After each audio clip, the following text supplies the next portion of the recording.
ஞானத்தை சொல்றது நானும் பேசக்கூடாதுன்னு தான் பார்க்குறேன். வந்துடுதே லஞ்சம் கொடுத்து வாங்கின வேலை லஞ்சத்தாலே போயிடுச்சுல. இதுக்கடுத்து என்ன ஆகும்? இந்த பதில் சொல்லாமல் உட்காந்துருக்கேன் பேரு.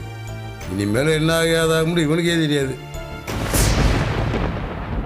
எதை பற்றி கவலை இல்லாமல் என் பாட்டுக்கு உட்காந்து ஜாலியாக சாப்பிட்டுக்கிறியான். சாப்பிட்டு அது பாட்டு போனால் கூட பரவாயில்லை. இதில் உப்பு இல்லை உரப்புலன்ட்டு அதில் 1000 உரம் வேற சொல்லிக்கிறீங்க.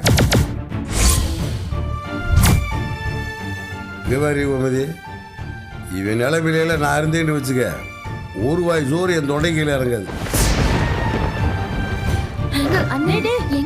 பாப்ல எதுக்கு இப்படி பாதி சாப்பாட்டுல எழுந்திருக்கிற? உட்காந்து சாப்பிடு.